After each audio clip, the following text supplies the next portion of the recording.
Thank you, Ron. Thank you for having me.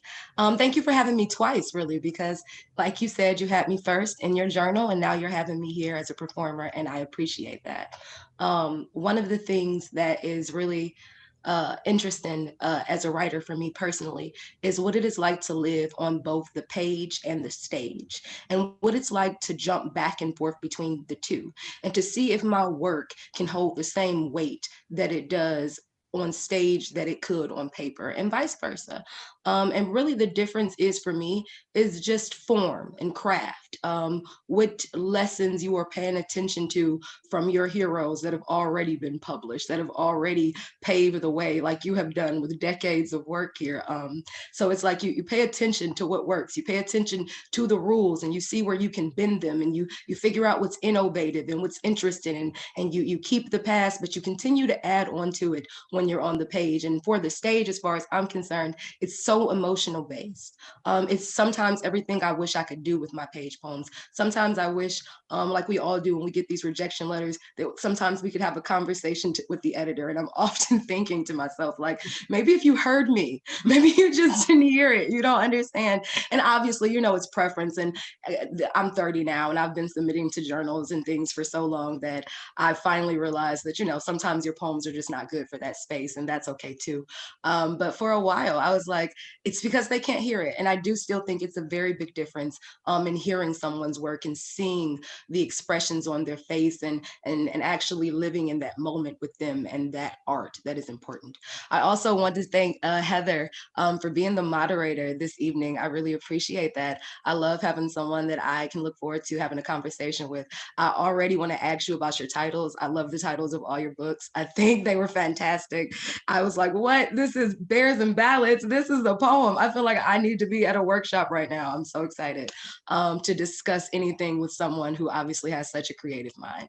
And I also would like to thank Cody, who is tech support, who I got to meet with earlier, and the Anchorage Museum in general. I went ahead and did my own research. I like to know about the places that I'm performing at, and it's awesome. I'm always interested in places, and my work focuses a lot on who I believe is overlooked, what I believe is not getting the biggest of conversations and deserve to. And so when I encounter spaces and places that highlight minorities in any way, I am always so grateful to be a part of that experience. So those are my thank yous. I'm not going to get too much into it. I also want to shout out, because I do think, as you should, when you get new accomplishments, and they are important, you wanna say something. I also got accepted into the manuscript coaching fellowship with the Watering Hole. So I'm really excited about that. And I'm also now the teaching associate with the Annisfield Wolf Project Foundation for the Sisterhood Girls. So I'm really excited. I thought that 2020 was just awful, but guys, like, good things are still happening. If you try and you find good things, sometimes you can. So I just want to send that out to all the listeners, and thank you all for taking time out to listen to me. I'm always appreciative of an audience. I am a Leo rising. I love to see people. I miss people. That's what I miss most. So thank you for allowing me this space. And to start off, I'm going to do a poem that I feel like I'm pretty much, this is where my career as it goes as a performance poet really got started. And this poem is obviously very near and dear to my heart. It's one of the first times I was completely honest in poetry in a way that scared me, in a way that spoke to vulnerability, in a way that I was young, and I wasn't as afraid before. And now sometimes I look at it and I go, you were fearless. You were a fearless young girl. So I still enjoy this poem because I obviously feel the same way. And also I admire and I miss the fearlessness of that girl. So here's this poem. 10 things they never tell you about the drug dealer's daughter. 1, she loves Greek mythology.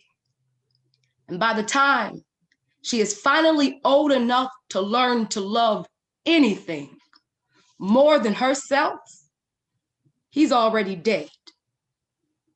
2, I am 9 when I realize I've got the blessing of being brought up in a contemporary concept. I am the first on my block to get a stay-at-home dad, a Brad. He plays Barbies and dominoes, and he cooks, y'all. We got so much baking soda in my basement, you can open 10 bakeries. My daddy is a baker. The cakes, they sell so fast, you never see them, just the customers looking some kind of hungry, like they got a sweet tooth. Only my daddy can yank, and I swear, y'all, we gonna be rich. 3, none of her friends believe her until they all turn training bra.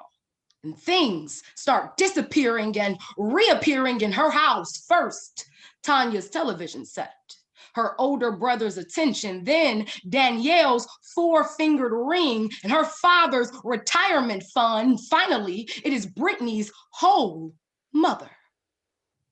4, the girl and their family, they disappear into a new neighborhood. The father, the drug dealer, he never misses a play, a beauty pageant, a poetry slam, and they ain't rich, but they ain't in them projects no more either.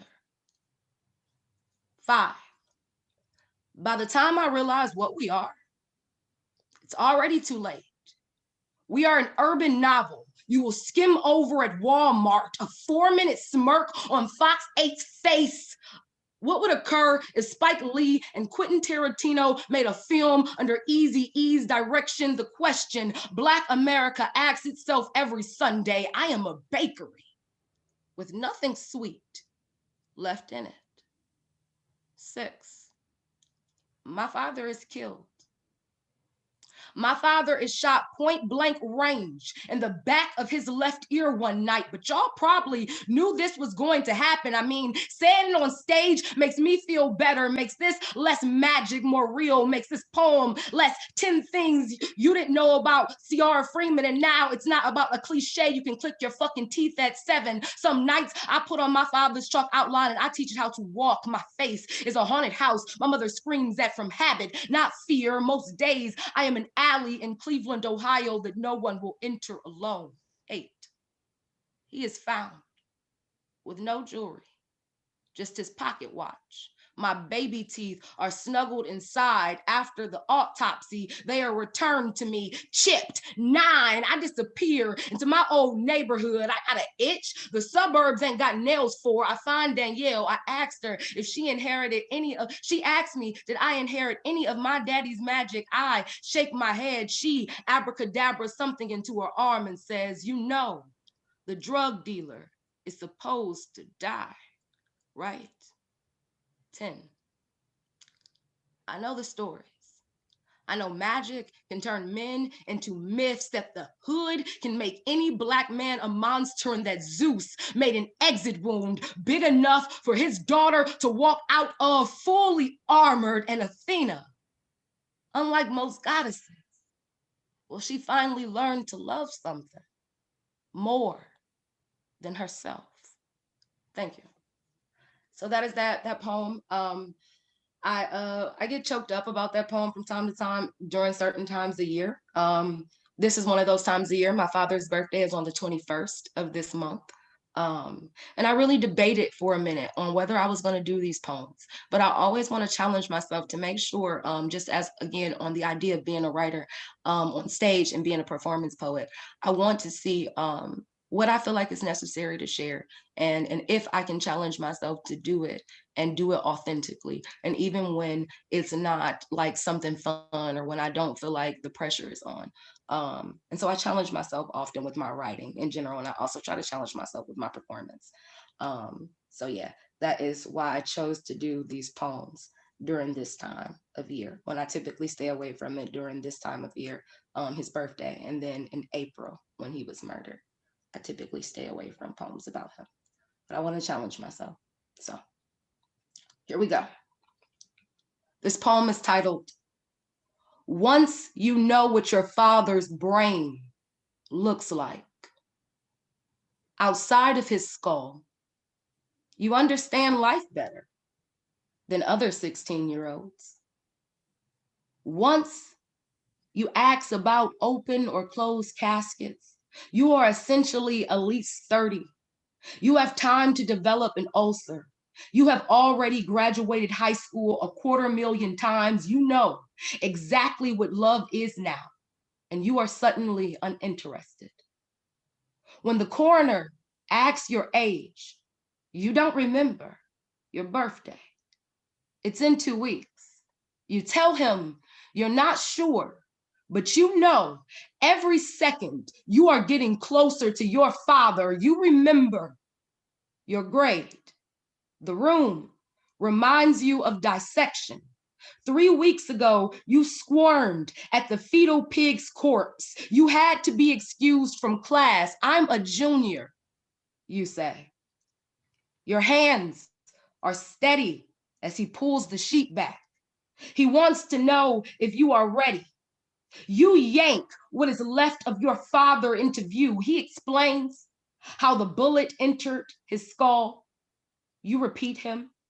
He talks measurements and metal and cartilage, and you make sense of this despite your brain being its own vicious assault. You refuse to cringe. You spent the night before learning new terminology. You can speak forensics. You can speak autopsy. You are fluent in fatality. The coroner makes eye contact with you. After you correctly identify the portion of your father's brain most destroyed, he says, "Kid, I am sorry about your father. Really, I am. But you might have a future in this." So that is that poem.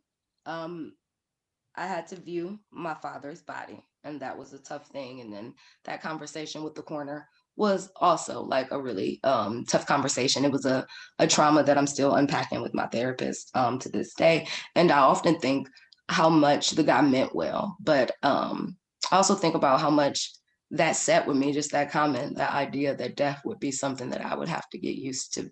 I would probably be good at, that I would get used to, and that I was good at for a 16-year-old. And no 16-year-old should ever have to be that strong, ever. This is the poem that got published in Alaska Quarterly. And I'm really excited to read this poem. This poem also just recently won like a little slam. So this is one of those poems that I enjoy to do because I feel like it translates well, both on the page and on the stage. For hood rats who consider necromancy when time ain't enough, after dearest John. So may she rest in peace. And Zaki is one of my heroes. Like, and I cannot even think sometimes when I think about, that's another fallen hero. I am a sweet, sweet spoil of war, pouring liquor to parched earth and quenching death, happily giving her my mouth when nothing else is open. I have unfastened body bags and dared to see myself in my father's closed eyes. I open so much more than I can carry sometimes. They call me chicken head, and I laughed a legacy of ghosts in their direction. I raised my hand and I told them, talk to the dead, boo. I don't have to look for a homicide to look like one. I remember this and conjure my block back. The late 90s is now an ancient thing, screeching artifacts. I'm a black banshee and all the laments sound like gunshots. I know I'm haunted. Don't start no seance, won't be no seance. The blacker the manifestation, the redder the juice. And I know hood rats got all the juice. I know they called us spooks back in the day. A group of spooks is called a graveyard. A group of graveyards is called inevitable. What if not the apparition's daughter, the Hank's fleshed friend? Levitation is genetic. My people could fly all that time hanging in trees. You got to learn to talk to what is no longer here, but still here at once. Listen, ghoul friend, I love you and all that you have lost and wish to find again. Us Ouija board built bitches. Mothers collapsed into daughters on concrete. 1 million screams from one mouth, another voice added like angel wings to a whipped back. They want us quiet, baby, because they know, sure as heaven, we gonna wake something. So that is that poem. And that poem is slightly different from the version, because I want to address that. That poem is slightly different from the version that got published, because this is a performance set, and that is the performance version. So sometimes in performance versions, you got to add a little bit more punchlines. You got to get a little jazzy with it. It's not as concise. It doesn't need to be as neat. Your initial feelings can go there. And it's not so much about the craft and the form as it is about the passion and the placement of the words and how you say things given a certain time. So I'm going to open up the conversation between me and Heather. Those were those three poems, and now we can discuss.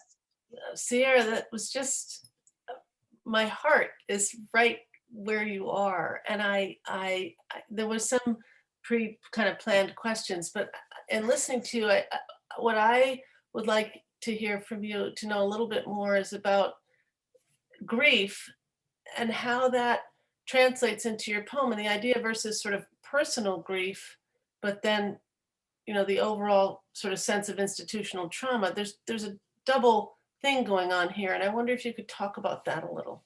I think that's such an important thing to mention, because I try to, I think, especially, what I won't even say, especially with performance poetry. I will say with all my poetry, I'm inviting people to have a conversation. I know I'm not the only person sad. That's first and foremost. I acknowledge that. And I think that's important to acknowledge when you are discussing your own pain in general. Just a reminder to remind yourself from time to time. And I open up, I'm the person that comments back on my YouTube, on my videos. I comment back to every person. I get so many comments from people who have fathers who have passed, or a mother who has passed in a violent way. And they're like, how you're coping with this is so beautiful. And you're my superhero. And I remind them, no, I'm human. I'm just an artist. I just got blessed with a different way of expressing it. But I'm absolutely sad, right? And that's something that I think I've battled with a lot. I purposefully make sure I do happier poems in my sets, right? I want to make sure I remind people that grief is a part of life, but joy is too. And that I sometimes feel like I'm this caricature of this sad girl. And I want to remind people, like, yes, I am the sad girl. I will not deny it. I am. But I'm also this insanely happy girl. Like, I have found so much joy throughout, like, performance and just living life and meeting people and finding different relationships and building different bonds and understanding life and understanding myself more. I realized that grief is going to be a part of my work always, because grief is going to be a part of my life always. I'm always going to miss my father. But systematically, it doesn't have to be this way always. And that is a bit of hope that I have, right? I'm like, okay, I'm sad, but you know what? My daughter's daughter doesn't have to be this sad. There is, and I think that also has a conversation of sometimes we're selfish with our grief. And we're like, well, if I can't ever be unsad, well, that's the end of it. And I don't think it quite ends there. Right. I think the conversation can continue. I think that I've had conversations with drug dealers who are like in the bars where I'm doing the performance, and they'll come up to me and they'll be like, you miss your dad, huh? I'm like, real bad.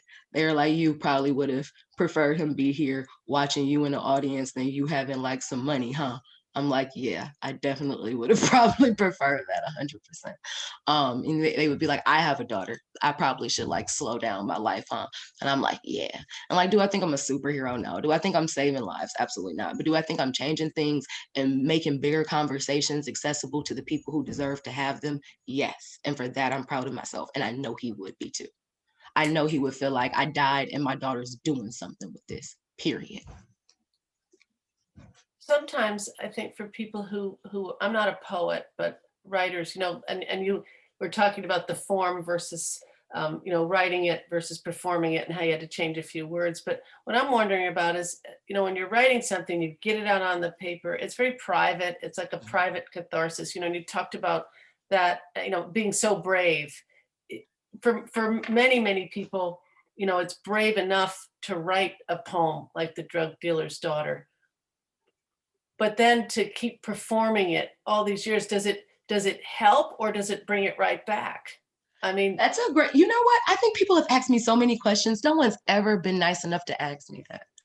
No one's ever been personally, and I've done so many different panels and Q&As.